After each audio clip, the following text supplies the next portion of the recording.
आशा करता हूं आप सब बहुत अच्छे होंगे। मेरा नाम है सिद्धांत अग्निहोत्री। स्टडी ग्लोस पे आपका बहुत बहुत स्वागत है। चैनल को सब्सक्राइब करो यार, थोड़ा एंगेजमेंट बढ़ाओ, हाइप का बटन दबाओ। और चाइना अरुणाचल से 800 किलोमीटर दूर पे न्यूक्लियर फैसिलिटी बना रहा है। हम बहुत अच्छे से इसको डिस्कस करेंगे। तो सबसे पहली बात, टॉपिक के बारे में डिस्कस करेंगे। दूसरा, क्या ये वाकई में युद्ध पॉसिबिलिटी बढ़ा देगा? क्या इससे युद्ध होगा? एक एक करके चीजों को देखते हैं। सबसे सस्ता एआई का कोर्स 200 रुपए का हमने आपके लिए निकाल दिया है। 6 से 8 घंटे के मॉड्यूल्स हैं, 4 मास्टर क्लास होंगी। चैट जीपीटी को कैसे यूज करना है यूं सीखेंगे आप। डिस्क्रिप्शन कमेंट बॉक्स में लिंक है, एक सर्टिफिकेशन कोर्स है। प्रॉम्प्ट इंजीनियरिंग से लेकर सब कुछ ये 4 मॉड्यूल में मात्र 200 रुपए का कोर्स है। तो दोस्तों, सबसे पहली बात तो चाइना जो है अपने न्यूक्लियर जखीरे को एक्सपैंड कर रहा है। ये अलग अलग रिपोर्ट में हमको देखने को मिला है कि चाइना रुक नहीं रहा है। चाइना अपनी न्यूक्लियर हथियारों को ज्यादा ऐड करता जा रहा है। तो अभी जो सिचुएशन यहां पे सैटेलाइट इमेज और एक्सपर्ट एनालिसिस ये बताते हैं कि चाइना एक nuclear warhead infrastructure Sichuan province, जो कि सिर्फ 800 किलोमीटर की दूरी पे अरुणाचल प्रदेश से, वहां पे न्यूक्लियर वॉरहेड से जो है वो अपने बना रहा है।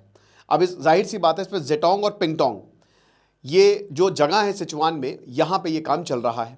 लोकेशन काफ़ी पास है भारत के, तो इसलिए स्ट्रैटेजिक रिस्क है, सिक्योरिटी प्रॉब्लम हो सकती है। अरुणाचल की बात करें तो लगातार अरुणाचल को लेकर दिक्कत होती रहती है। मतलब यांगनान कहता है चाइना, साउथ तिब्बत है। एस जयशंकर ने क्लैरिफाई किया कि बोलने से कुछ नहीं होता भाई। जेटोंग की बात करते हैं तो एनालिस्ट बता रहे हैं कि बंकर्स और फोर्टिफाइड स्ट्रक्चर्स यहां पे हमको देखने को मिल रहे हैं। ठीक है, जाहिर सी बात है ये चीज टेस्टिंग के लिए काम आती है। हो सकता है यहां पे high explosive components, nuclear weapon के टेस्ट किए जाएं। अब ये दिक्कत हो सकती है क्योंकि बगल में अरुणाचल है और ये वाला एरिया चाइना का पूरा बंजर है। पिंगटोंग की बात करें तो यहां पे वेंटिलेशन में अपग्रेड्स देखने को मिले हैं। तो हो सकता है प्लूटोनियम कोर डेवलप किए जा रहे वॉरहेड्स के लिए, है ना। प्लूटोनियम न्यूक्लियर रिएक्टर से भी बनता है, यूरेनियम से नहीं बनता है। ओके, प्लूटोनियम बहुत इंपॉर्टेंट होता है न्यूक्लियर वेपन के लिए, क्योंकि प्लूटोनियम जो होता है वो कोर मटेरियल होता है, न्यूक्लियर वॉरहेड के अंदर रखा जाता है। और चाइना जितने ज्यादा प्लूटोनियम कोर प्रोड्यूस करेगा उसके वेपन्स उतने ज्यादा बनेंगे। ठीक है, जरूरी नहीं कि मैंने क्या बताया कि यूरेनियम का अल्टरनेट है प्लूटोनियम, राइट। चाइना का जो न्यूक्लियर स्टॉक पाइल है भाई, देखो वैसे तो कोई आपको एग्जैक्ट फिगर बताएगा नहीं, लेकिन चाइना के पास 600 न्यूक्लियर वॉरहेड्स हैं। और अगर ऐसे चलता रहा तो जो 2030 तक 1000 न्यूक्लियर वॉरहेड्स हो जाएंगे। अब ऐसा क्यों है? चाइना देखिए, एक ही nuclear weapon is more than enough to destroy the world, but why China वो बार बार अपने वॉरहेड्स, क्या मतलब उसको करना क्या है ये समझ में नहीं आ रहा है। हो सकता है ये देखिए एज अ डेटरेंस भी काम आता है कि डिप्लॉय कर देंगे। अरुणाचल के पास से तो पता चला वहीं डिप्लॉय कर दिया तो न्यूक्लियर रिस्क का खतरा बढ़ा। और हमारी न्यूक्लियर पॉलिसी आपको पता है ग्रे एरिया है कि अगर आप प्रॉब्लम क्रिएट करेंगे तो हम एक्शन ले सकते हैं। अब अमेरिका ने पहले ही बोला है कि भाई देखो ये जो हमें चाइना कर रहा है ये सही नहीं है। अमेरिका ने कंसर्न जाहिर किए हैं कि जो रैपिड ग्रोथ है ना चाइना के आर्सेनल की, जो कि अमेरिका और रशिया भी अभी कोई नया न्यूक्लियर टेस्ट नहीं कर रहे हैं, बट चाइना जो कर रहा है न्यूक्लियर मॉडर्नाइजेशन, ये काफी दिक्कत पैदा कर सकता है। भारत के लिए क्यों मैटर करता है? क्योंकि भारत के लिए ये काफी क्लोज है, it is very very close to India.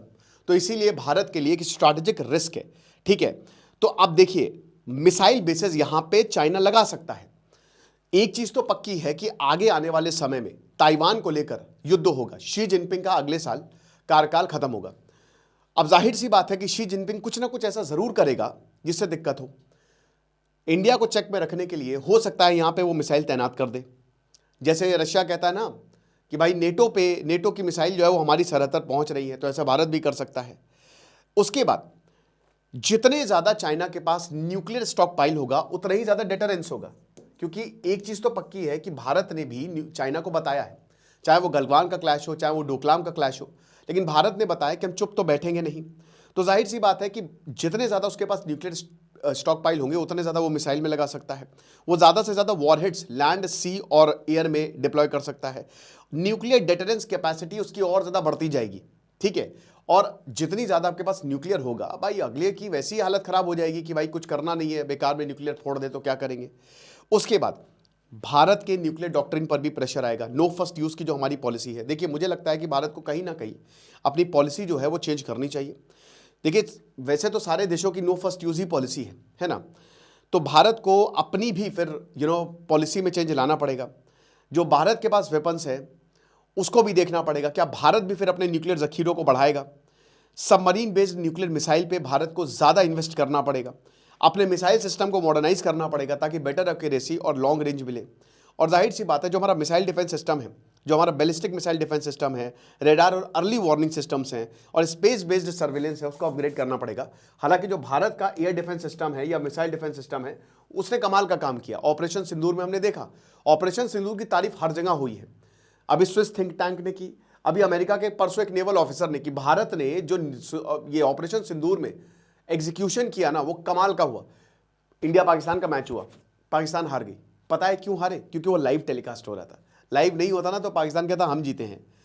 फिर उसके बाद रीजनल पावर बैलेंस शिफ्ट होगा। जाहिर सी बात है, चाइना जितनी तेजी से एक्सपैंड करेगा, भाई देखो जिसकी लाठी उसकी भैंस, तो जितनी ज्यादा हथियार चाइना के पास आएंगे, अमेरिका और रशिया उतने ही ज्यादा घबराएंगे। अब हो सकता है, देखिए रशिया चाइना जो है नेचुरल एलाय हैं, बट हमको ये समझना पड़ेगा कि कोई भी देश अगर इतनी आगे बढ़ रहा है वो किसी को पसंद नहीं आएगा। तो यहां पे सिरदर्दी रशिया और चाइना के लिए भी होगी।